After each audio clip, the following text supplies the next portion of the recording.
Good evening, friends. Today we are going to discuss a new topic, that is orbits of artificial satellites.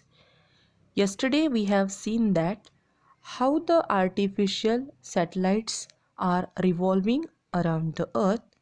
Today we can discuss in which orbits they are revolving. So let us start with this topic. All the artificial satellites do not revolve in a similar orbit around the earth. It means that artificial satellites are not revolving in a particular orbit. They are revolving in a different orbit. The functions of the satellite decide the height of the satellite's orbit from the Earth's surface, the nature of the orbit, it is circular or elliptical, and whether the orbits shall be parallel to the equator or making some angles with it. Students, here see this diagram. In this diagram, there is a orbit of an artificial satellite. See, this diagram shows a earth with a blue color. Capital R is the radius of the earth. Then small r shows the radius of a satellite from the center of the earth, and similarly from the center of the earth to a pink dot, it shows a height of that satellite. It means the outer circle shows the orbit which the satellite passing through that orbit. So in this diagram, here we show capital R, small r, height, and here Vc is the velocity of that satellite. It means speed of that satellite. Now we discuss some physical phenomena here.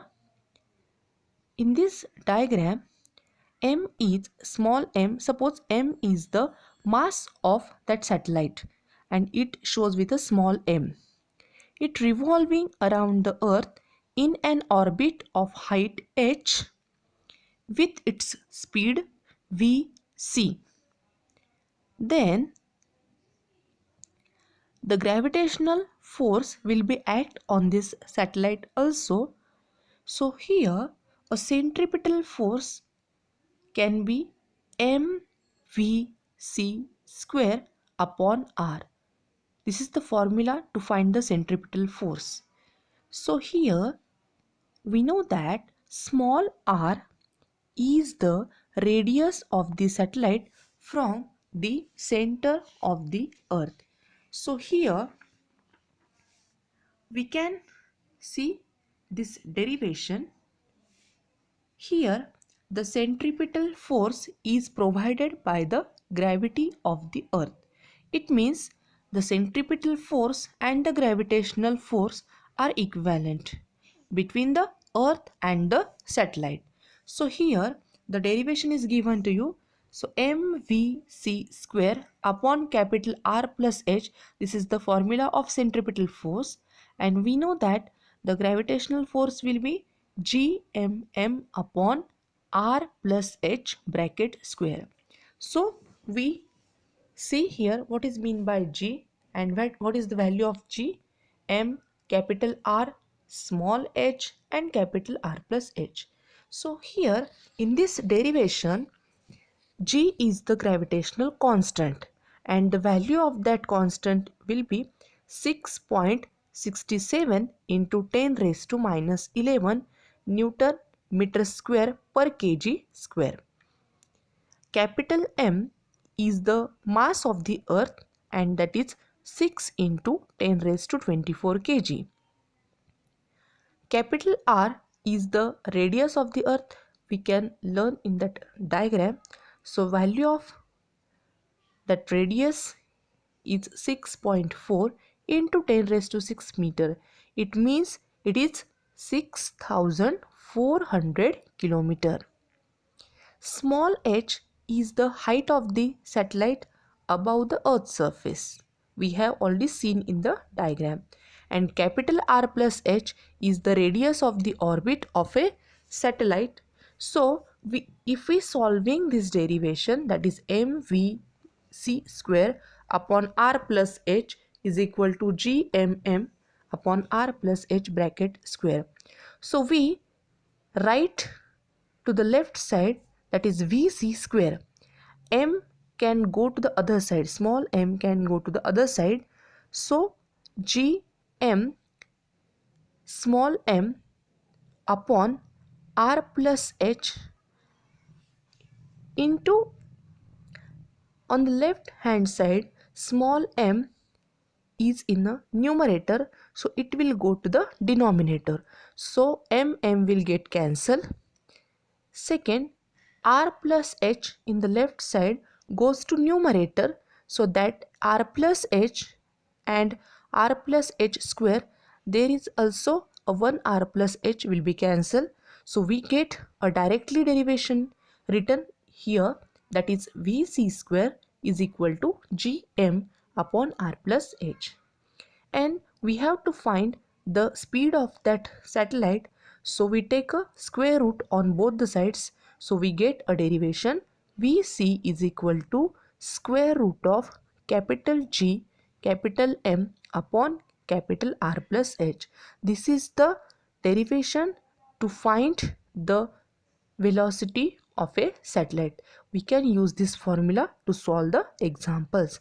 So we can seen that the centripetal or critical velocity, we can see that the critical velocity does not depends on the mass of the satellite. As the height of the satellite's orbit from the Earth's surface increases, critical velocity will be decreases. It means if the satellite is revolving in a particular orbit with a certain height, so that centripetal velocity will be, after sometimes, that will be decreases. When it will decreases, if you are going to away from the earth, that time that critical velocity will be decreases. This is the very important phenomena here. So now we go for a next topic, that is high earth orbits. We know that these artificial satellites are revolving around the earth. So this satellite is revolving in a different orbits with a different speed. So now we discuss here that topic. So first is the high earth orbits. If the height of the satellite's orbit above the earth's surface is greater than or equal to 35,780 kilometers, that orbit is called a high earth orbit. It means that satellite will be revolving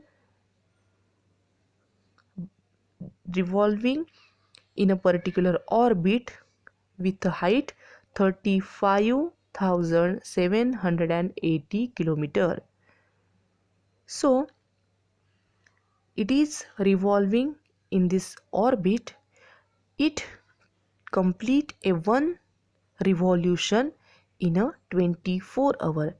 If one satellite is revolving this height, so it take a 24 hours to complete a one revolution, and we know that earth also takes almost 24 hours for a one revolution.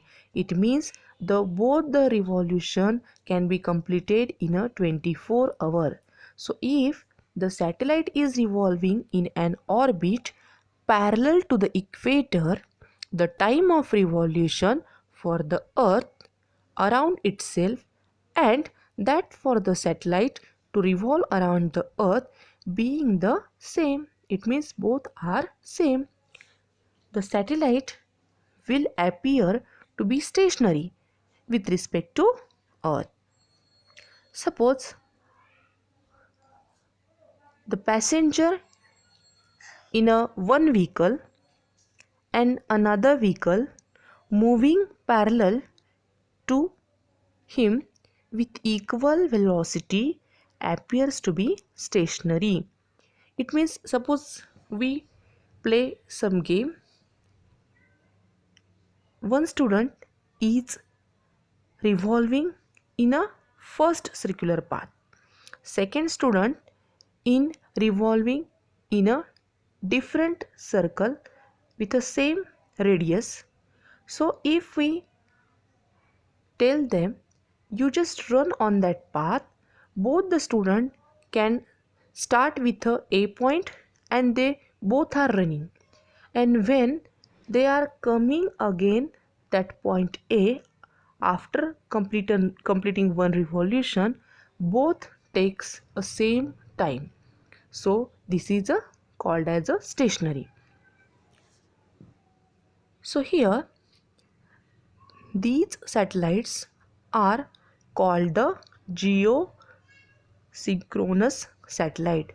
The satellites which are revolving around the earth to complete one revolution within a 24 hours, that satellites are called geosynchronous satellite, and these satellites are stationary with reference to the earth, and they can observe a specific portion of the earth continuously. So why we use this satellite? Because these satellites gives us some information about the meteorology, then carrying the signals for telephones, televisions and radio. So for this purpose we can use these satellites. So next topic is the medium earth orbit. If the height of the satellite orbits above the earth's surface is between 2000 km and 35,780 km, that orbit are called the medium earth orbits. The geostationary satellites orbit above the equator. Here in this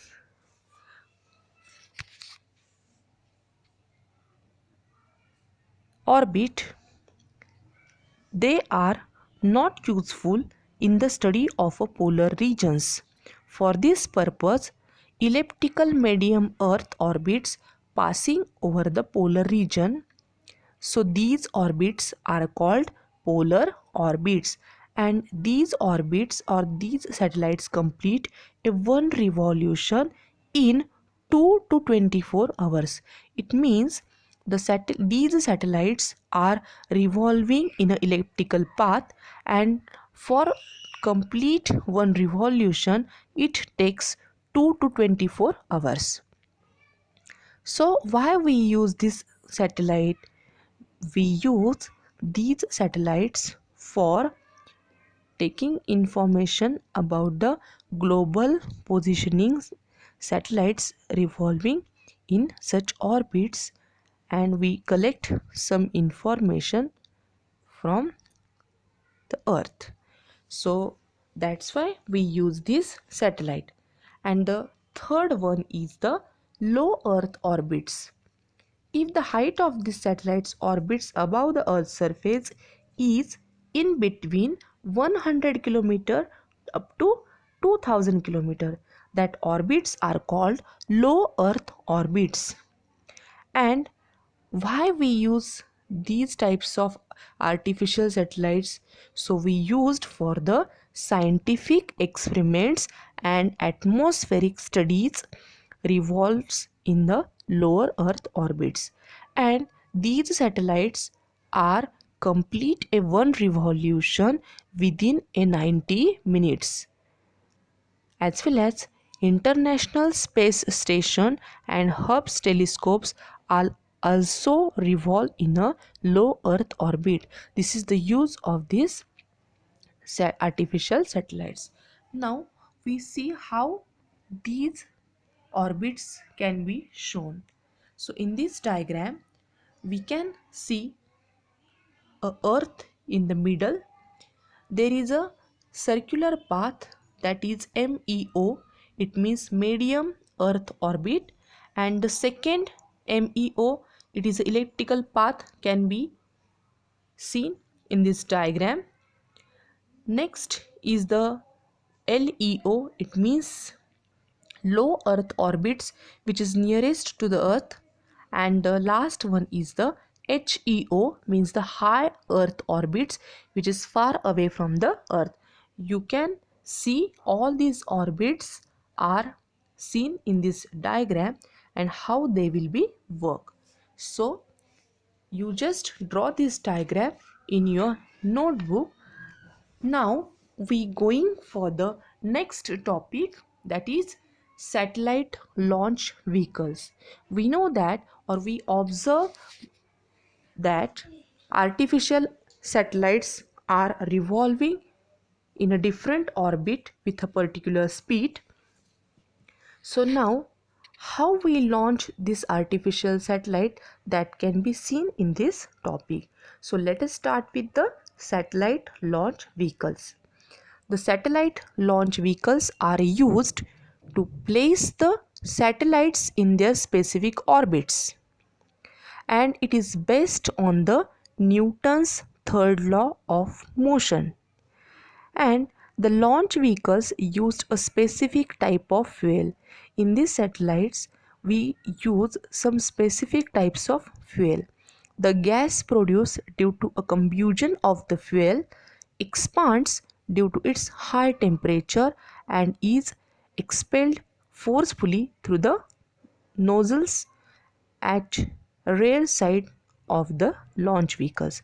We can observe that here how the satellite will be launched. You most of the students can see in the television that how the satellite will be launched.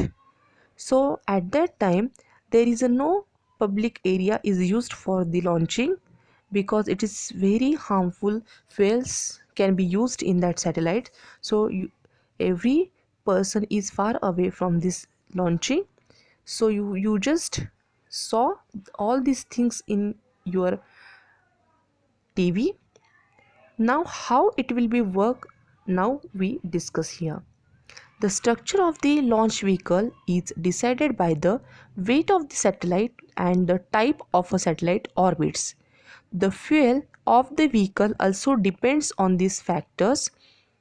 The fuel forms a major portion of the total weight of the launched vehicles. So it means here we can understood that the weight of the launched vehicle can be keep constantly. It will be the vehicle has to carry a large weight of the fuel with it.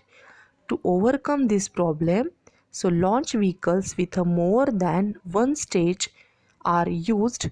Due to this, the weight of the vehicles can be reduced step by step. It means if we launch a satellite, you must reduce some weights from that satellite, otherwise it will not work properly. So there are so many problems arises. So for that purpose, we suppose we consider a launch vehicle having two stages. For launching the vehicle, the fuel and the engine in the first stage are used. Remember this, in the first stage what we use, the fuel and engine is used in the first stage, and this impart a specific velocity to the vehicle. And after certain height, one of the fuel in this first stage is exhausted, and the empty fuel tank and the engine are detached from the main body of the vehicle and fall either into a sea or on a unpolluted land. We know that when we launch this satellite, some parts of the satellites will be detached from the main body, and you must see all these things. They that parts will be fall either into a sea or an unpolluted land. So as the fuel in the first stage is exhausted, the fuel in the second stage is ignited. However, the vehicle now contains only one stage. The weight now being reduced. Here, after first stage, the weight will be reduced. The vehicle can come with a higher speed. So weight will be reduced, so the vehicle take a higher speed. So all the vehicles are made of either two or more stages.